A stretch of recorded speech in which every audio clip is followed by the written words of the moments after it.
Welkom by ons bespreking oor etiese oorwegings wanneer navorsing met kinders gedoen word. Kinders is van die kwesbaarste deelnemers aan navorsing, wat beteken dat hul regte, veiligheid en welstand noukeurig beskerm moet word. In hierdie video sal ons die belangrikste etiese verantwoordelikhede ondersoek wat in hoofstuk 18 van navorsingsaangeleenthede uiteengesit word, van die verkryging van beide ouerlike toestemming en kind se toestemming, tot die versekering van vrywillige deelname, beskerming teen skade en vertroulikheid. Ons sal ook bespreek hoe om navorsingsinligting op ouderdomsgepaste maniere te kommunikeer en die belangrikheid van etiese klaring voordat jy met jou studie begin.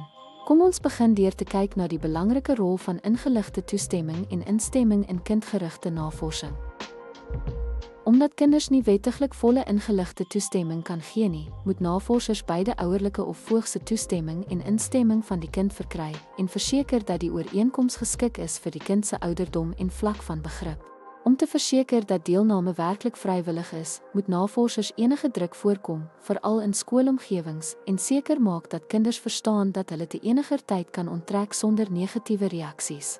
Gevolge: navorsers moet ekstra sorg dra om emosionele, sielkundige of sosiale skade te vermy deur aktiwiteite te ontwerp wat ouderdomsgepas, nie indringend en vry van stres, verleentheid of ongemak. Die beskerming van kinders se identiteite vereis die gebruik van skuilname, die verwydering van identifiserende besonderhede en die veilige hantering van data sodat reaksies nie aan individuele persone gekoppel kan word nie. Deelnemers: etiese navorsing met kinders verminder die invloed van gesagsfigure en skep 'n veilige en vertrouende omgewing waar kinders vry voel om autentieke antwoorde te gee sonder om verplig te voel om hulle tevrede te stel. Volwassenes: alle navorsingsinligting, vorms en instruksies moet aangebied word in duidelike, eenvoudige taal wat geskik is vir die kind se ontwikkelingsfase wat volle begrip. Navorsing wat kinders betrek, moet formele etiese hersiening ondergaan, met instellings wat gedokumenteerde toestemmingsprosedures en gedetailleerde waarborge vir die beskerming van deelnemers vereis. Kortom, navorsing met kinders vereis ekstra sorg, duidelike kommunikasie en 'n verbintenis tot hul welstand.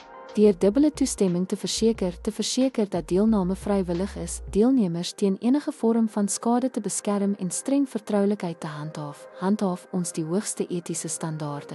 Soos uitgelig in hoofstuk 18 van navorsingsaangeleenthede, is hierdie beginsels nie net riglyne nie, dit is noodsaaklike waarborge vir die uitvoering van respekvolle, verantwoordelike en betroubare navorsing met jong deelnemers.